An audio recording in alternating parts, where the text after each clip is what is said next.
xukuumadda Soomaaliland ayaa waxa ay guud ahaan dalka ku soo rogtay xaalad degdeg ah oo xayiraad ah oo socon doonta muddo 4 toddobaad ah taas oo ay kaga hortagayso faafitaanka cudurka coronavirus. gudidii u dhawaan madaxweyne Biixi u magacaabay ka hortagga xanuunkaasi ayaa waxay warbaahinta u sheegeen in amaradaas ay soo saareen dhaqan gelin doonaan laga bilaabo 19 bishan waxaana amaradaas kamid ah in la xidho dhammaan goobaha waxbarashada dalka in la joojiyo duulimaadada diyaaradaha ee ka imanaya dalalka qaar in la joojiyay dhammaan isku imaantiga bulshada sida aroosyada xafladaha goobaha waxbarashada iyo amaro lagu soo rogay masaajidada dalka waxaana go'aamadaasi warbaahinta u akhriyay wasiirka wasaaradda caafimaadka Soomaaliland waxaana hadaladiisii kamid ahaa waxa halkan aan ka soo jeedinaynaa anagoo ah xubnaha gudida qaran ee madaxweynuhu magacaabay u diyaar garowga iyo ka hortagga xanuunka coronavirus oo xanuun adduunka oo dhan imiga saameyn ku leh shirkii horeeyay oo aan maanta galay saaka oo ilaa hadda aan ku jirnay waxaan soo saaray go'aamo la xiriira si xanuunkaasi looga hortagi lahaa wax looga qaban lahaa go'aamadaasina waxay kala yihiin koow xarumaha caafimaadka gaarka loo leeyahay dhammaan xarumaha caafimaadka ee gaarka loo leeyahay sida cusbitaalada iyo shaybaadhada iyo shaqaalaha ka howlgalaba waxa adeegsan doona wasaaradda horumarinta caafimaadka marka loo baahdo waxa reeban in dalka laga saaro dhammaan agabka caafimaadka iyo daawooyinka dhammaan muwaadiniinta leh xirfad caafimaad ee aan ka tirsanayn shaqaalaha wasaaradda horumarinta caafimaadka waxa lagu wargelinayaa inay si mutadawacnimo ah isku diiwaangeliyaan maamulka caafimaadka ee gobolka iyo degmada u dhow goobaha waxbarashada dalka dhammaan goobaha waxbarashada dalka ee dawladda iyo kuwa gaarka ah sida jaamacadaha iskuulada caadiga ah ee maalintii la dhigto iskuulada hoyga ah ee boardingka ah xarumaha agoomaha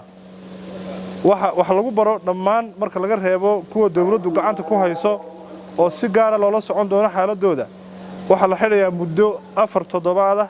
oo ka bilaabmaysa maalinta Khamiista ee bishu ay tahay 19 bisha 3aad 2020 masaajidada waxa lagu amrayaa dhammaan imaamiyada iyo muwaadiniinta masaajidada inay xilliga salaadaha faralka ah ku soo koobaan muddo aan ka badnayn 25 daqiiqo sidoo kalena waxa la farayaa inay xidhaan dhammaan musqulaha iyo meelaha lagu weysaysto ee masaajidada muddo 4 toddobaad ah oo ka bilaabmaysa 19 bisha 3aad 2020 dhammaan imaamiyada iyo muwaadiniinta waxa la farayaa inay furaan daaqadaha iyo albaabada masaajidka bulshada waxa la farayaa inay ku soo weysaysato ama ay ku soo weysa qaadato guryahooda iyo meheradahooda qofkii dareema calaamado muujinaya hargabka ama wax u eg waa inaysan iman masaajidada oo ay ku tukadaan guryahooda iyo meheradahooda waxa la farayaa imaamiyada inay ducada qunuuda ee salaadaha dhammaan ay nooga duceeyaan dhibaatada uu leeyahay xanuunkani isu imaatinka bulshada waxa lagu wargelinayaa bulshada Soomaaliland in la joojiyo dhammaan isu imaatinada bulshada sida shirarka xafladaha casuumadaha aroosyada iyo ciyaaraha iyo wixii la mid ah iyo marfishada qaadka muddo 4 toddobaad oo ka bilaabmaysa 19 bisha 3aad 2020 socdaalada iyo duulimaadada diyaaradaha dhammaan duulimaadyada ka imanaya wadamada nidaamkooda caafimaad la isku haleyn karo waxay wasaaradda horumarinta caafimaadku ee Jamhuuriyadda Soomaaliland la socon doontaa xaaladda rakaabka ka imanaya iyadoo rakaabkaas loo sameyn doono baaritaan dhameystiran laguna sameyn doono garoomada diyaaradaha ee Soomaaliland waxa la joojiyay dhammaan duulimaadyada iyo rakaabka ka imanaya dalalka xaaladoodu khatarta tahay sida Shiinaha Talyaaniga Iiraan Faransiiska koonfurta Korea Spain Kenya iyo Soomaaliya laga bilaabo maalinta berri laga bilaabo 19 bisha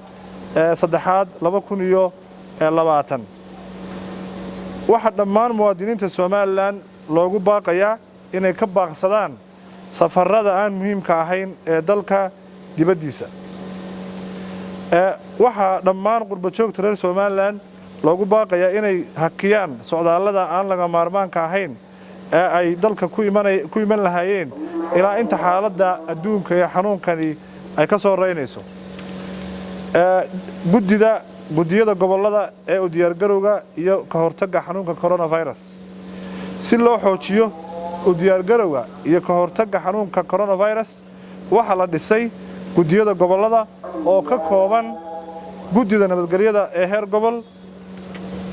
oo ay xubin ka yihiin isudubayaasha wasaaradaha ee soo socda wasaaradda horumarinta caafimaadka, wasaaradda diinta iyo awqaafta, wasaaradda arrimaha gudaha, wasaaradda warfaafinta wacyigelinta iyo dhaqanka iyo wasaaradda horumarinta waxbarashada.